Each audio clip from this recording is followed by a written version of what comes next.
Author's note: this is the first entry in an r/no-sleep collaboration. The second entry can be read here. I didn't ride the bus. My mom went to work at 6 in the morning, and as a result, I was often dropped off in front of my high school at 5:30 in the morning. I was always the first one to homeroom, but Amanda was always the second person to show up with Sky close behind her. It was the last day of our freshman year when I had worked up the nerve to ask Sky to join me after school at the youth center. We had been dating ever since. It was a nice thing. I was dating one of the prettiest girls in the school, and each morning I'd have the better part of an hour to spend with her until the rest of the class showed up. The only real mar on this experience was that Amanda seemed hell-bent on interjecting herself into every conversation. It was as if no one was allowed to have Sky's undivided attention. We were halfway through our sophomore year when I realized I was starting to hate Amanda. Don't ask me why, but I got in my head that it would be a good idea to play a prank on her. It was a simple thing. I propped a 5-gallon bucket filled with water on top of the door to the classroom and left the door slightly ajar. The bucket leaned against the top of the door frame, and I kept the door in place with a chair. Amanda would come bursting through as she always did, and the water would drench her. I don't imagine Sky would have been incredibly happy with me, but it would have at the very least conveyed the point to Amanda that I didn't really like her all that much. I made sure everything was in place, and to my horror, Sky burst through the door. In nearly 4 months of waiting for them to enter, she had never come in first.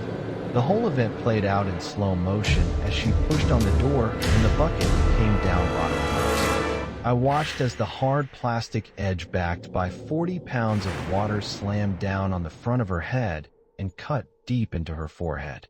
The bucket bounced off her face and poured out onto the ground as Amanda ran in right behind Sky, just in time to get her feet wet as her best friend fell unconscious and bleeding at her feet.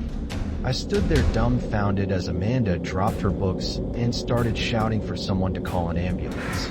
I walked over and knelt down in the water, trying to hold Sky's hand. Amanda batted my hand away and said, "What the fuck were you thinking, Kevin?" Amanda interrupted. "You thought what, Kevin? Speak up." I gathered myself and said, "I thought you were going to be the one coming through the door." I reached down to grab Sky's hand, and Amanda stood up and kicked me, saying, "Get the fuck away from her, you fucking psycho." She then poked her head into the hall and screamed, "Somebody help US." I didn't make it to my first class that morning. I didn't even get to see my girlfriend loaded onto an ambulance. The school's security officer rushed in and saw Sky bleeding on the floor as a frantic Amanda pointed at me and shouted, "He did it." The security officer grabbed my arm and wrenched it behind my back before leading me out of the room against my will. When the ambulance and police arrived, I was cuffed and placed in police custody. The school suspended me until the end of the year, and the local juvenile courts gave me a 2-year suspended sentence for reckless endangerment with a year of probation. On top of this, I did 30 days in juvenile hall during the summer. When it was all said and done, one simple prank had all but ruined my life. But my story doesn't end there. If anything, that was the first in a long series of unfortunate events that didn't really make much sense until very recently. I returned to school the following year as a junior. The school had seen fit to make sure I was in a different homeroom than Amanda and Sky. Still, I paid a freshman kid $5 to pass a note to Sky that read, "I'm so incredibly sorry. I would have reached out before now, but my parents' lawyer told me not to contact you or Amanda. I just wanted to say that I am so very sorry that I messed up and hurt you. I don't expect you to forgive me, but I just want you to know that I'm sorry." I was sitting by myself at lunch when Amanda walked up to my table and threw the note at my tray saying, "Sky doesn't want to talk to you. Leave her alone, creep." I shot back, "She's more than capable of telling me that herself. Why don't you fuck off, Amanda?" She smiled and said, "Okay, I will. It would be a shame if you were to violate your probation, though." At the time, I had no idea what she meant. In retrospect, I wish I had stood up right then and beat her to death right there on the spot. We were a couple of months into the school year when it came time for the fall formal. I showed up alone and couldn't help but stare as Sky and Amanda showed up in matching blue dresses. Sky had been wearing her hair down over her left eye ever since I had mistakenly given her a rather disfiguring scar from her brow to her hairline. Even with the scar, she looked absolutely stunning. What more? They both walked up to me. Amanda looked down at the floor and said, "I talked to Sky, and well, I think she should say it herself." Sky looked in my eyes and said, "I don't think we could ever really date again, but would you mind dancing with me tonight?" We danced to a few songs as Amanda wandered off on her own. It was a magical night. We danced for the better part of 30 minutes before we moved over to a table and started talking. Sky leaned over and said, "I forgot how much I enjoyed spending time with you. It was a dream, and I was so worried I was going to wake up." I replied, "I'm just surprised this is all happening." Amanda came over with drinks and handed one to each of us before pulling up a chair. I looked over and said, "You're being uncharacteristically nice, Amanda. Is this poison?" She laughed and said, "Oh, Kevin, if I were going to kill you, I'd use a knife." It didn't really answer my question, but then again, I was 16, and I wasn't exactly thinking anything could go wrong in that moment. I had Sky back, if only for a night. Amanda was being civil like the old days. The whole thing almost seemed like a happy ending of sorts. That's the problem with happy endings, though. That's just where the story ends. If I ended the story here, it would be a great place to fade to black and show some still image with a success story. Instead, I started feeling incredibly woozy and my body started tingling all over. No sooner than I could process what was going on, Amanda and Sky were walking away from the table. Sky looked back, if only for a moment, and I saw a look in her eyes that I didn't really understand at the time. It was almost as if she pitied me. I stumbled hazily toward them, only to be met by the school security officer. Someone had called the school and told them I was selling drugs out of my locker at the fall formal. It didn't help that I was somehow high as a kite. They popped open my locker and found a few grams of ketamine. Later testing would show that it had been added to the punch bowl as well. Despite my pleas that I was being set up and that Amanda had drugged me, no one was hearing it. My probation was revoked and new charges were levied. I would be 19 before I saw freedom again. For almost 3 years, I sat in a cell reading books and working out as I tried to get through the time itself. Some nights I'd lay there daydreaming about a life with Sky until I went into dreams of freedom. Eventually, I stopped caring about what might have been and started focusing on what actually happened. It occurred to me that Sky had to have been on it. I told the story to my cellmate and he was like, "Dude, it sounds like the bitch was in on it." I don't know why that had never occurred to me before that night laying in my bunk, but from that point on I was able to clearly piece it together in my head.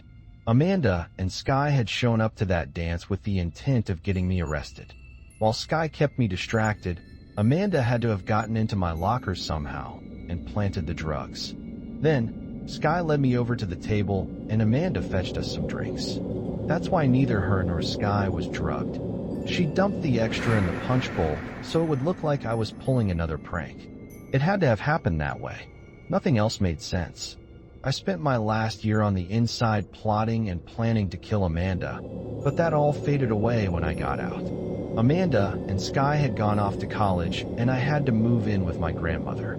I wasn't on probation anymore and my juvenile record had been sealed, but for some reason every place I tried to apply for seemed to pick up on the fact that I had done time. No one was hiring me and no one from high school had any desire to hang out with me. I spent most of my time alone in the tool shed behind my grandmother's house because it was the only rainproof structure on her property that was close enough to an open Wi-Fi network that I could actually get online. This was the winter of 2007. I got onto this new thing called Facebook. I made a profile under the name Jim Stone and added most of my old friends from high school to get an idea of what happened while I was away, as well as to have an excuse to check up on Sky and Amanda. I don't think I was actually planning on hurting anyone at that point, but I was still curious and obsessed. I had stopped taking my medication the day I left the prison, and I had picked up a bit of a drinking habit. It wasn't long until I figured out that Sky and Amanda were attending college at the local state university. I walked past there a few times. It was your typical used bookstore on the court square. Rows of books in the back, a few coffee tables, and a few sofas. Both girls sat at a register toward the front, and neither saw me as I walked past on several occasions. I learned their schedules. Sky would walk out with the deposit bag each night, and Amanda would lock up and leave roughly 15 or 20 minutes later. I brought a voice recorder with me and set it up so I could catch Sky by herself. I guess I figured if I could get her to admit that she and Amanda had set me up that I could get some sort of vindication or something. I honestly don't know what I was thinking. Sky walked past the alley where I had posted up, and I jumped out behind her saying, "Did you really think you could get away with it?" She turned around and shrieked in terror.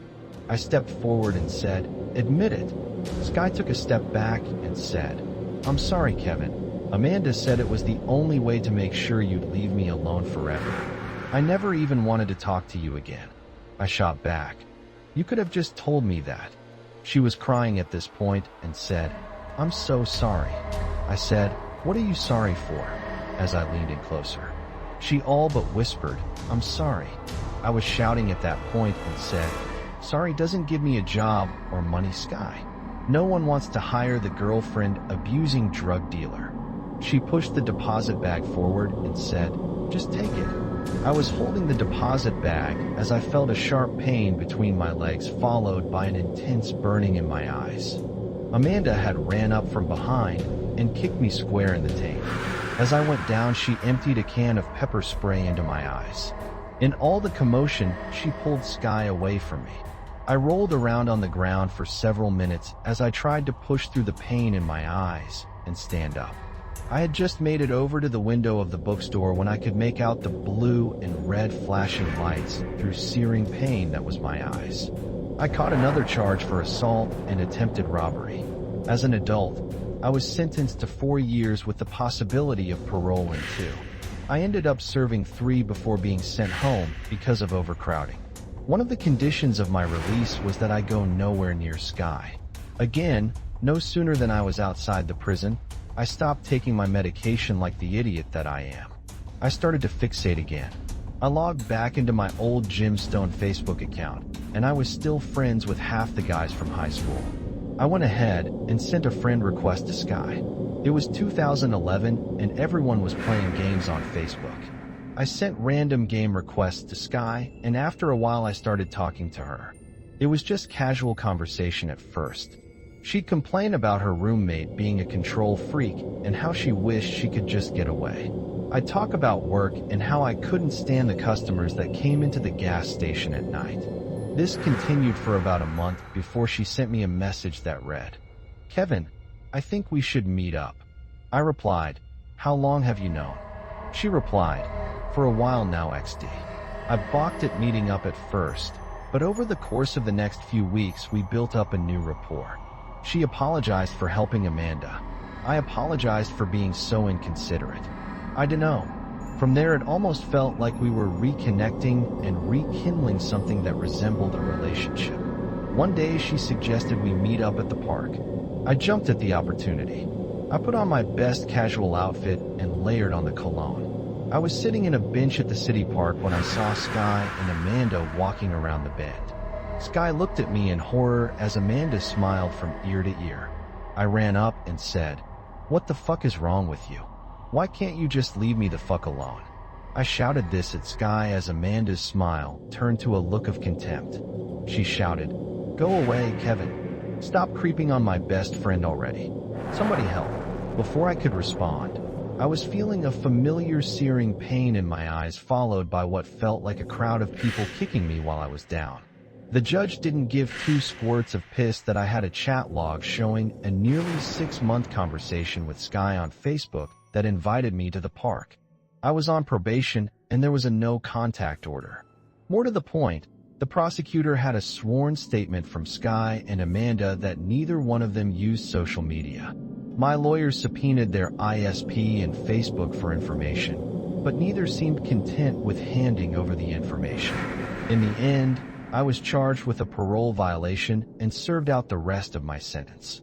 I had a long time to think about my life and my situation during that last year of incarceration. Up until that point, I had neglected treatment and medication while I was free. I saw it as more of an inconvenience than anything else. Antipsychotic medication has a tendency to leave me feeling kinda groggy at times, but the results were hard to argue with. When I was medicated, I was attentive and not really prone to stupid behavior. While medicated, I couldn't wrap my mind around the decisions I had made. I guess it just kinda clicked with me that in order to be a healthier person, I had to stay with treatment and medication when I got out. I signed up for an online college while I was in prison and ended up transferring to their main campus when I was released. Having served out my time, I was free of probation and parole for what was probably the first time in my adult life. The college had great support services, and I even had a tutor to help me with some of my classes. In those next few years, I ended up finishing an associate's degree in electrical engineering and even snagged a decent job working for that very same college in their maintenance department. I had my life back on track. I lived in a tiny house I had built myself with a girlfriend I had met at the college. We had a half an acre of land just on the edge of town and the makings of a decent life. Sure, I was a 3-time convicted felon with a psychotic disorder and a messed up past, but I had overcome that and moved on, or so I thought. I was walking through campus checking on the relay boxes when I noticed Amanda. I walked past her like she didn't exist. In fact, I started seeing her in more places, but each time I made it a point to avoid her. It was only when I went back to my truck and noticed she was sitting in her car parked next to me that I knocked on her window and said, "Are you following me?" She started her car and drove off. Just to be sure, I scheduled an appointment with my psychiatrist and had a full mental health checkup. I wanted to make sure that my medication hadn't suddenly stopped working. My psychiatrist told me to contact the police if I really believed Amanda was following me, so that's what I did. I went down to the police station and filed a harassment complaint and listed Amanda as the individual I wanted to leave me alone. They took my statement, but told me that there wasn't much I could do unless she made any other action. I told Charlotte, my girlfriend, about the whole ordeal. It was at that point that she informed me she had just accepted a friend request on Facebook from Amanda. I called the police again and gave them that information as well. For the next 2 weeks, I started seeing Amanda in more places. I have to admit I was scared there for a while. I was worried that I was either hallucinating or even worse that I was misinterpreting everything and that I was just fixating again. Ultimately, I stopped seeing Amanda as much, and that was when everything flipped on its ear. Charlotte met me at the door after work with a letter from Sky. I didn't even open it. I went back to the dining room table and opened up my laptop to play some Fallout before winding down for the night. That letter sat on my counter for a week before I finally gave into curiosity and opened it. I don't even know what to say to you. When I found out the extent Amanda went to punish you, I couldn't even recognize her anymore. I'm not innocent in all of this, but you have probably figured that out by now. Amanda convinced me that if I distracted you at the dance, you'd leave me alone forever. I mean, at the time she had me convinced you were stalking me and that she was intercepting letter after letter you were sending me, but that proved to be a lie. Like most things with Amanda, everything she did was some scheme or plan to make herself seem like my knight in shining armor. I've been in therapy for the better part of a year now, and one of the things I've had to make peace with is my part in what Amanda and I did to you. You aren't innocent either. You had drunkenly accosted us at one point. Though I think the absolute worst is when Amanda catfished you and brought me to the park just so she could reinforce her narrative that you were a crazy stalker. I don't think I can ever forgive myself for going along with what she did. At the same time, I still resent the scar on my face. If you hadn't put me in that situation, I don't think I would have ever felt like I needed someone like her. But I'm getting away from the point here. The thing is, I'm sorry, and if you can find it in your heart to forgive me, I think I might feel a little better. Sky? I showed the letter to Charlotte and asked her if she had any opinion on the subject. She responded, "There's a phone number on the back of the letter." I think you should tell her you're sorry too, and leave it at that. I nodded and pulled out my phone and dialed the number. It rang twice, and then a voice on the other end of the line said, "Hello. Who's this?" The voice shouted, "Sky? It's for you." A few seconds later, Sky answered, "Sky speaking. Who's this?" She replied, "Kevin, how did you get my phone number?" I was on speakerphone and Charlotte ripped the phone out of my hand and said, "Because that crazy bitch Amanda sent my fiancé a letter from you with your phone number on the back of it. You two need to leave my man alone or I'll fucking cut you bitches." I was taken aback and a little impressed with Charlotte. Sky started sniffling and crying on the other end of the line and said, "That fucking bitch. I didn't send any letter and I don't talk to Amanda anymore." What followed was a 20-minute conversation between Charlotte and Sky on speakerphone as I sat in the background and listened to the story from Sky's point of view. Apparently, Amanda had spent the better part of 10 years telling Sky I was an obsessive stalker and luring me to various encounters so she could prove herself a valued friend. In the end, Amanda made a pass at Sky, and when Sky rejected her, Amanda basically admitted to everything she had written as Sky in the letter and declared that Sky would never find another person willing to go to those lengths for her. But then Sky said something that changed everything in my mind. It was toward the end of her conversation with Charlotte when she said, "The worst part is that day the bucket hit me. Amanda told me to run in first and jump in your lap. The bitch knew about the bucket and wanted me to get soaked. Me getting injured was just icing on the cake." It was in that moment that I realized my entire life of hardship and bullshit was in part because some crazy chick had a crush on my girlfriend and decided to destroy me as a result. Medication or not, I couldn't process that kind of stress. I stood up and walked outside as Charlotte finished her conversation with Sky. They would continue to talk and become friends over the course of the next few weeks as I made it a point to see my therapist twice a week there for a while to try and work out the mountain of issues that welled up inside of me because of that revelation. Sky and Charlotte became fast friends. It wasn't long before Sky was coming over to sit with Charlotte or that they would go out together. Sky had started dating a guy named James, and we hit it off instantly. Before long, it was barbecues and beer with football on Sundays. The women folk would do their own thing, and I had something I'd never bothered to look for until that point, a friend. James was in the National Guard, and during one of his weekends away, Charlotte invited Sky to stay with us. All was going well until one night, I woke up to a crashing sound in the living room. I got out of bed to see Amanda holding Sky with a knife to her throat. Charlotte filed out of bed behind me and said, "I take it this is Amanda?" Amanda shouted, "You think you get to have a happy ending? You think you get to have the girl and a life? You're going back to prison, Kevin. I'm going to kill everyone here and make it look like you did it. It's not the first time I've set you up." I was going to respond, but Charlotte spoke up saying, "Bitch, have you ever heard the line, maybe she's not that into you? You aren't killing me, and you damn sure aren't killing Sky." Amanda pulled a gun with her free hand and shot Charlotte in the forehead. Brain matter and viscera sprayed out from the back of her head and splashed me. Sky struggled against the knife, and Amanda stabbed her in the throat before letting her fall to the ground. Amanda then smiled and walked forward before reaching out and handed the gun toward me grip first. The sound of the gunshot had alerted the neighbors, and I could hear sirens in the distance. Amanda picked up on this and said, "Take the gun, asshole. Be the hero."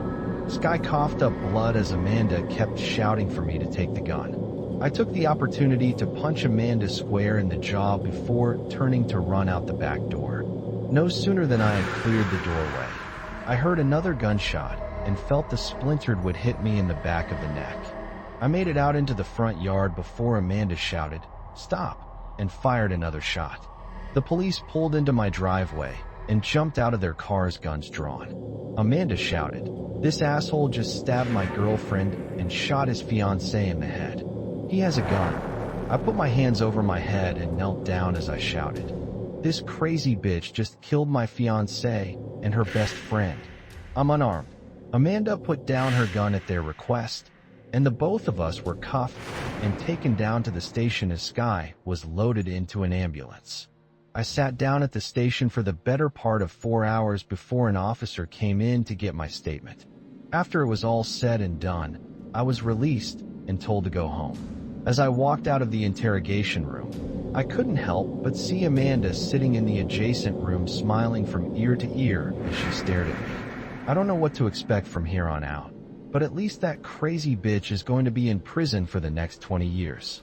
As for me, I have to bury my fiancé.